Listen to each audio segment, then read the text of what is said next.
آپ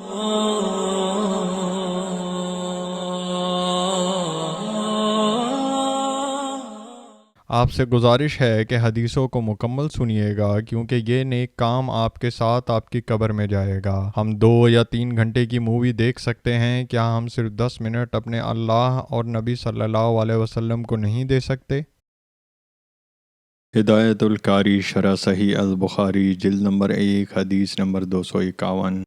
اس حدیث پر اپنی کوئی بھی رائے قائم کرنے سے پہلے اس کے آخر میں اس کے فوائد و مسائل ضرور سن لیجئے گا۔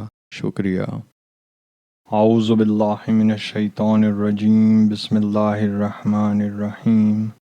حضرت ابو سلمہ سے روایت ہے، فرماتے ہیں میں اور حضرت عائشہ رضی اللہ تعالیٰ عنہ کے بھائی حضرت عائشہ رضی اللہ تعالیٰ عنہ کی خدمت میں حاضر ہوئے۔ ان کے بھائی نے نبی صلی اللہ علیہ وسلم سے غسل کے متعلق دریافت کیا تو انہوں نے سا جیسا ایک برتن منگوایا، پھر غسل کیا اور اسے اپنے سر پر بہایا۔ اس وقت ہمارے اور آپ کے درمیان پردہ حائل تھا۔ ابو عبداللہ امام بخاری رحمۃ اللہ کہتے ہیں کہ یزید بن ہارون، بہز بن اسعد اور عبد الملک بن ابراہیم جدی نے حضرت شعبہ سے قدر سا کے الفاظ بیان کیے ہیں۔ فوائد و مسائل۔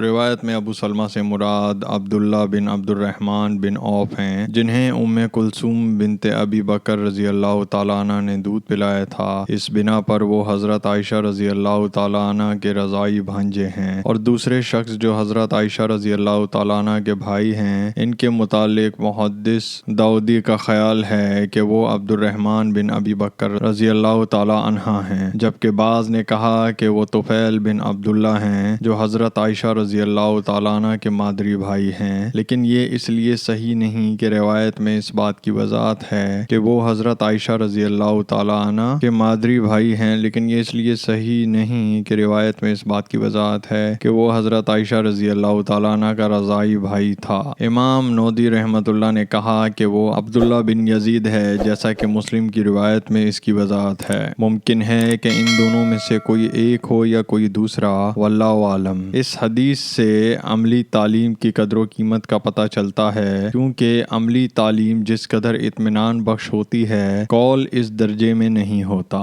اسلاف میں تعلیم کا یہی طریقہ رائج تھا۔ صحابہ کرام رضی اللہ تعالیٰ عنہ میں بھی یہ بات موجود تھی کہ جب کوئی شخص ان سے رسول اللہ صلی اللہ علیہ وسلم کے وضو کے متعلق دریافت کرتا تو زبانی بتانے کے بجائے وہ وضو کر کے دکھا دیتے تھے۔ چنانچہ حضرت عائشہ رضی اللہ تعالیٰ عنہ سے غسل کے طریقے اور مقدار کے متعلق سوال ہوا تو انہوں نے عملاً کر کے دکھایا۔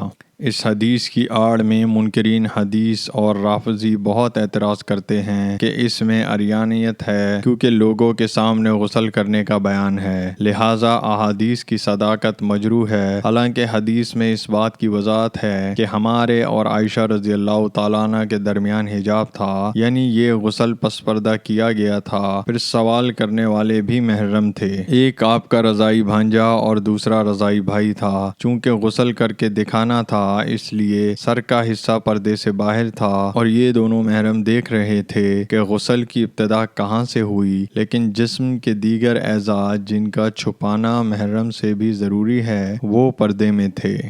آئیے سب مل کر آپ صلی اللہ علیہ وسلم پر درود و سلام بھیجتے ہیں۔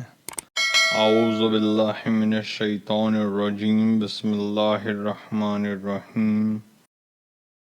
اللہم صلی علی محمد وعلی آل محمد کما صلیت علی ابراہیم وعلی آل ابراہیم انک حمید مجید۔ اللہم بارک علی محمد وعلی آل محمد کما بارکت علی ابراہیم وعلی آل ابراہیم انک حمید مجید۔ آئیے سب مل کر اللہ کی تعریف کرتے ہیں۔ سبحان اللہ والحمد للہ ولا الہ الا اللہ واللہ اکبر۔ آئیے اللہ سے مغفرت، رحم اور رزق مانگتے ہیں۔ اللہم اغفر لی، اللہم ارحمنی، اللہم ارزقنی۔ جب آپ کہتے ہیں اللہم اغفر لی، اللہ تعالیٰ فرماتے ہیں میں نے تمہاری مغفرت کی۔ جب آپ کہتے ہیں اللہم ارحمنی تو اللہ تعالیٰ فرماتے ہیں میں نے تم پر رحم کیا۔ جب آپ کہتے ہیں اللہم ارزقنی تو اللہ تعالیٰ فرماتے ہیں میں نے تمہیں رزق دینے کا فیصلہ کیا۔